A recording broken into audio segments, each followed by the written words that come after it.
I am the Executioner, and today we're taking a look at a Reily J. Dennis video. Yeah, I've taken a look at a couple of her videos in the past, but this one, she really drops the ball, so let's not keep her waiting. Enjoy. I get a lot of comments across various social media platforms that go something like this. Why do you defend Muslims? They would kill you for being transgender. Try going to Saudi Arabia. They would stone you for being gay. Reily, it's a well-known fact that if you were to travel to Saudi Arabia as a gay person and the Saudi Arabian government found out that you were gay, you would probably be detained and executed. You do know that, right? And guess what? You can't just ignore facts just because they're ugly. Sometimes you gotta look ugly facts in the eye and actually know what's going on in this world. You're defending people who would use Sharia law to murder you. If Muslims are so great, why don't you move to the Middle East? Oh right, because they'd behead you. Oh my gosh, that is classic. Guess what, Reily? It isn't a wrong statement to make that if you were to go to the Middle East and somebody found out you were gay or transgender, let's say you moved to Iran or Saudi Arabia, that if they found out, you'd probably be executed. That's not a wrong statement to make, Reily. These comments are frustrating because, for one, they show a deep misunderstanding of Islam, but also they try to use queer people as an excuse to discriminate against Muslims. Discriminating, Reily? We're not discriminating. We're just pointing out that in some Muslim countries, they have a fucked up problem of, I don't know, killing gay people. Do you realize that? If anything, we're trying to defend gay people. Yes, there are some secular Muslims out there who would never hurt a gay person, but we're not talking about secular Muslims here. We're talking about the radical Islamic Muslims or whatever. We're talking about them. We're not talking about normal Muslims who are practical everyday members of our society here. We're not talking about them. And I am not here for that. I'm a queer trans gay person and I will happily support and defend all of my Muslim siblings.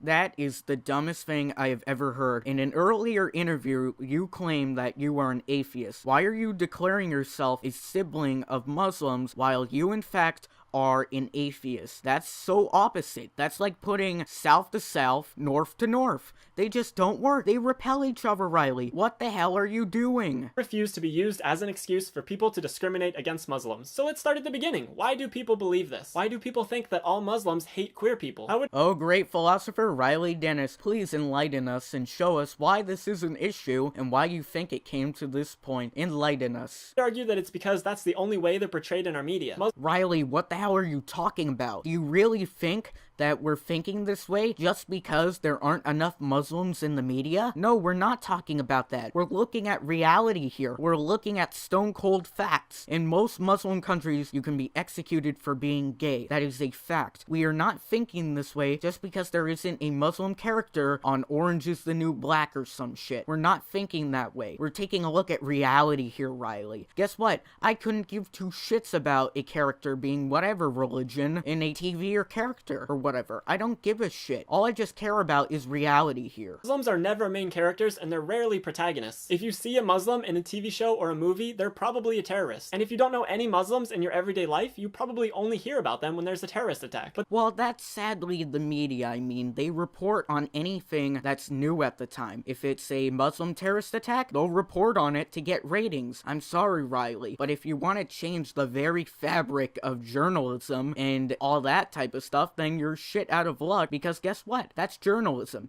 You report on what's recent and what will give you a headline. That's journalism. Sorry. There are 1.6 billion Muslims in this world. That's a lot of people, way too many for them to all share the exact same beliefs and principles. For instance, just like there are different denominations of Christianity, there are various sects of Islam. Okay, Reily, you know some sects of Islam and Christianity. Good for you. But do you realize that in order for a religious sect to exist, you need a holy book? And what does the holy book usually say, Christianity and Islam-wise? It's very violent a lot of the times. So guess what? So can you put two and two together and figure out why some people do some terrorist attacks and shit? Do you realize that it might be because of that holy book and what they believe? It might be. Just put two and two together. The main ones are Sunni and Shia, but even within those, there are tons of further divisions. Thinking of Islam as a monolith would be like saying that all Catholics, Protestants, Lutherans, Baptists, and Episcopalians believe the same thing. Okay, that statement isn't totally incorrect, but guess what? Catholics, Protestants, whatever, Lutherans, they do believe in the core concept concept that there is an almighty God governing them with a son of God of sorts. It may be different tradition-wise in their philosophies on their religion, but it's still the core concept of a monolithic God. But that would be ridiculous. Plus, even though people generally associate Muslims with the Middle East, the majority of them, about 62%, live in the Asia-Pacific region. Indonesia is the country with the largest Muslim population. But when people try to talk about what all Muslims believe, they usually reference the laws of Saudi Arabia, Iran, Iraq, or Afghanistan. The fact is, oppressive governments can use any excuse to impose their will. In Saudi I have a question, Reily. Where do you think these governments get their laws from? I don't know, Saudi Arabia has a state religion of Islam, so yeah, it could be that they're pulling these laws out of the Quran.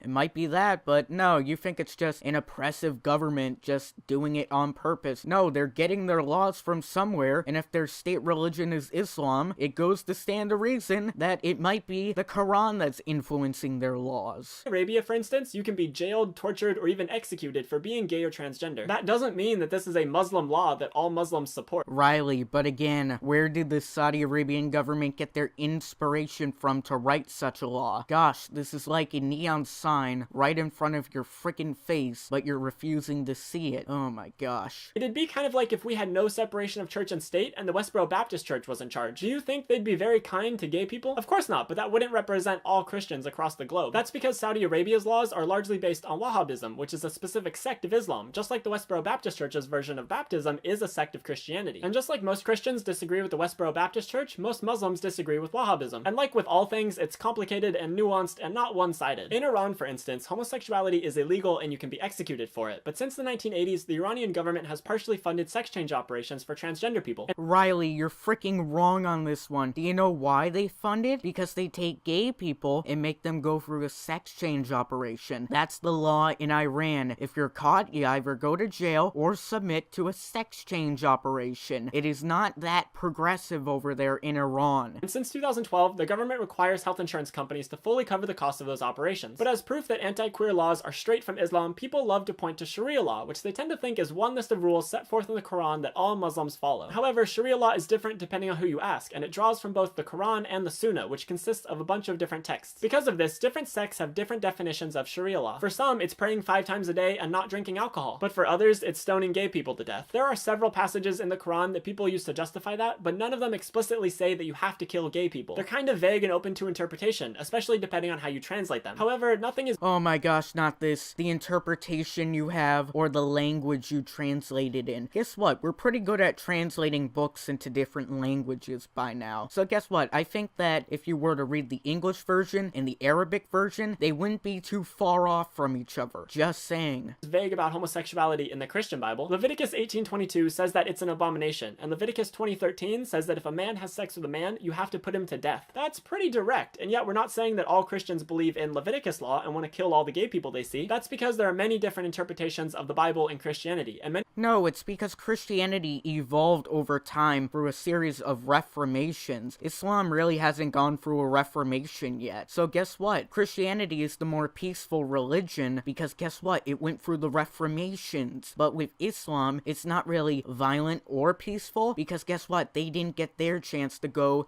and evolve throughout the centuries. It's really a strict interpretation if you look at it in Islam. many of them are peaceful and accepting of homosexuality. The same can be said for Islam. There are plenty of Muslims who have no problem with gay people, and in fact, there are gay and queer Muslims. Just because there are good people in a religion doesn't mean you shouldn't look at the bad apples and keep an eye on them. You do realize that, Reily. It's kind of foolhardy to kind of blind yourself and say, well, there are no bad people in this religion or whatever. I'm only gonna look at the good ones. Like, seriously, you're kind of blinding yourself to it. And just as some Christians believe that homosexuality is a sin, but you shouldn't be killed for it, the same is true for some Muslims. Islam is not anti-queer any more than Christianity is. And look, if you're an atheist right now and you're sitting there thinking that all of these religions are horrible and we can't tolerate any of them, I want you to reconsider that. I'm an atheist myself, which means I'm not a huge fan of the Bible or the Quran, but I do recognize that there are many good Christians and many good Muslims. Yes, Reily, I am an atheist too, but guess what? I do recognize there are good and bad people in religions, but you're not gonna change my mind on this. You're not gonna change my mind that I look at the bad apples more than the good apples, because guess what? The bad apples can literally kill you. So, yeah, it's kinda more safe to look at the bad apples and watch where you're going. It's like driving a car without mirrors. That's kinda what you're doing right now. Experience, I found that your religion, or lack thereof, is a very bad indicator of how compassionate of a person you are.